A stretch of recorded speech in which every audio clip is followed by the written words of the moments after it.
안녕하세요. 평화통일시민행동에서 진행하는 수요평화 뉴스입니다. 오늘은요, 문재인 대통령이 지난 6월 26일 연합뉴스를 비롯한 세계 6대 통신사와 서면 인터뷰를 진행한 내용을 살펴보겠습니다.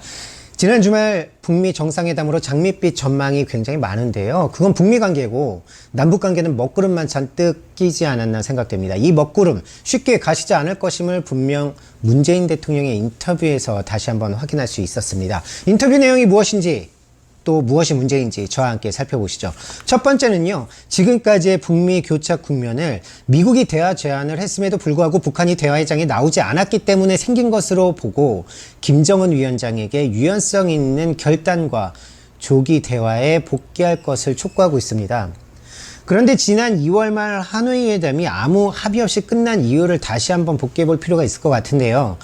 북한은 미국의 유엔 제재 중에 민간 경제 관련한 부분을 해제하면 영변의 핵물질 생산시설을 영구적으로 완전히 폐기하겠다는 협상안을 내놓았습니다. 트럼프 대통령은 이에 대해 수용 의사를 밝혔지만요, 폼페이오와 볼턴이 일괄 타결을 주장하면서 회담이 결렬됐죠.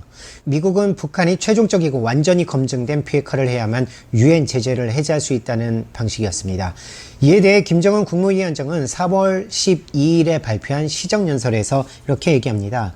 각자의 이해관계에 부합되는 건설적인 해법을 찾아야 하며 미국은 새로운 개선법을 가지고 나오라라고 하였습니다. 또 6월 27일 발표한 북한 외무성 미국 담당 국장의 담화문에서는요, 최근 미국이 말로는 북미 대화를 운운하면서도 실제적으로는 우리를 반대하는 적대 행위들을 그 어느 때보다 가증스럽게 감행하고 있다. 미국이 쌍방의 이해관계에 다 같이 부합되는 현실적인 방안을 마련할 생각은 하지 않고 대화 재개를 앵무새처럼 외워댄다고 해서 북미 대화가 저절로 열린 것은 아니다. 미국과 대화를 하자고 하여도 협상 자세가 제대로 돼 있어야 하고 말이 통하는 사람과 협상을 해야 하며 온전한 대안을 가지고 나와야 협상도 열릴 수 있다라고 밝힌 바 있습니다. 결국 비건 특별대표가 유연한 접근을 이야기하게 됐고요. 싱가포르 합의의 동시 병행적 이행을 거듭 강조하기에 이릅니다. 치열한 북미 간 물밑 협상의 결과였을 테고요. 결국 6월 30일 판문점에서 북미 정상회담이 개최되기에 이르죠. 네, 문재인 대통령은 인터뷰에서 여러 번 전 세계가 북한을 신뢰할 수 있으려면 대화의 장에 나와야 한다라고 촉구하면서 양자, 다자 대화를 가리지 않고 국제사회와의 대화에 적극적으로 나서야 한다고 했는데요. 북한은 4월 25일 러시아의 푸틴 대통령을 만나고 6월 6일은 중국의 시진핑 국가주석을 만났습니다. 한반도 평화체제 구축에 관한 논의를 하고 있죠. 문재인 정부는 G20 회의 때 푸틴 대통령과 시진핑 주석으로부터 북한과의 정상회담 결과를 듣는 처지였습니다. 문재인 대통령은 북미 협상의 교착 원인을 북한에 두고 중재자 역할을 자처했는데요. 북한은 이에 대해 북미 대화의 당사자는 말 그대로 우리와 미국이며 북미 적대 관계의 발생 근원으로 보아도 남한 당국이 참견할 문제가 전혀 아니다. 우리가 미국에 연락할 것이 있으면 북미 사이에 이미 전부터 가동되고 있는 연락 통로를 이용하면 되는 것이고 협상을 해도 북미가 직접 마주 앉아 하게 되는 것만큼 남한 당국을 통한 일은 절대로 없을 것이다 라고 했습니다. 네, 두 번째 문제는 여전히 문재인 정부는 선 비핵화를 주장하고 있다는 점입니다. 문재인 정부는 꼭 한반도의 완전한 비핵화를 먼저 언급하고 항구적 평화체제 구축을 나중에 언급하는데요. 싱가포르 성명에서는요, 새로운 북미 관계 수립이 한반도와 세계의 평화와 번영에 이바지하며 상호 신뢰 구축이 한반도의 비핵화를 추동할 수 있다는 것을 인정한다고 되어 있습니다. 문재인 정부가 언급하는 한반도 비핵화, 북한의 핵만 폐기하는 것을 의미할 뿐더러 한반도 비핵화를 통해 평화체제 구축을 해나가겠다는 것인데요. 북미가 합의한 내용은 평화체제 구축을 통하여 한반도의 비핵화를 이루어 나가겠다는 것입니다. 앞뒤가 바뀌었죠. 문재인 정부는 비핵화 진전에 따라 군축을 해나가겠다는 입장과 남북 경제협력을 해나가겠다는 입장입니다. 그러면서 남북협력은 유엔 제재의 틀 내에서 발전시켜 나가겠다고 다시 한번 언급하고 있습니다. 핵 문제와 남북관계를 연결시키는 것은 이명박, 박근혜 정부와 똑같은 논리죠. 이러한 인식은 북미 간 핵 문제의 원인이 북한에 있다는 인식인데요. 문재인 정부 스스로가 북미 관계 진전에 따라 남북 관계 발전을 종속시키고 있는 것입니다. 그럼에 따라 스스로 남북 관계 발전에 관해서는 아무것도 할 수 없도록 만들고 있습니다. 이런 건 선순환 구조가 아니라 종속적 관계입니다. 이에 대한 북한의 반응, 남한 당국자들이 지금 북남 사이에도 그 무슨 다양한 교류와 물밑 대화가 진행되고 있는 것처럼 광고하고 있는데 그런 것은 하나도 없다.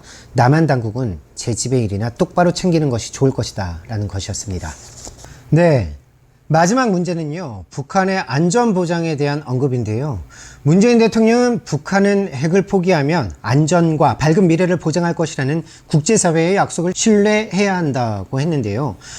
말뿐인 것도 믿기 어려운데 한미는 계속해서 한미연합 군사훈련을 실시하고 또 미국은 북한을 겨냥한 대륙간 탄도미사일 실험을 하고 한국은 북한을 겨냥한 최첨단 무기를 계속해서 도입하고 있는 것이 실제 지금의 행동인데요. 무엇을 신뢰하라는 건가요?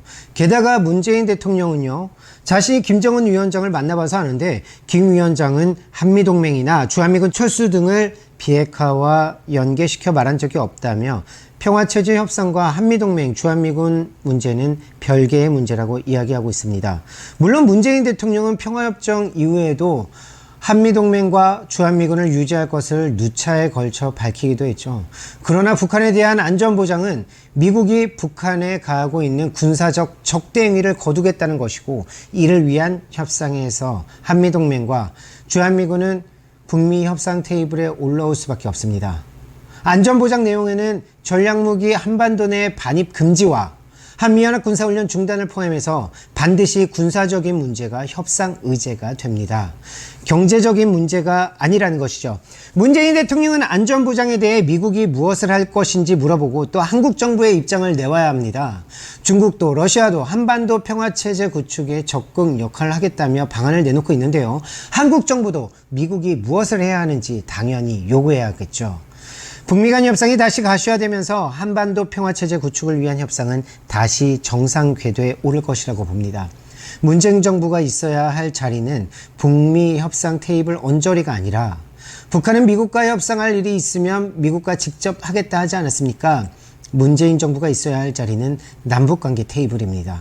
협상 의제는 개성공단 재개, 금강산 관광 재개 이런 문제겠죠. 자신이 있어야 할 자리에 서서 성의를 다하여 판문점 선언 이행 방안에 대해 고민하고 또 외교도 해야겠습니다. 정책도 그런 방향에서 내와야 하는 것이 한국 정부가 해야 할 일입니다. 오늘 수요평화 뉴스 여기까지입니다. 여러분 감사합니다.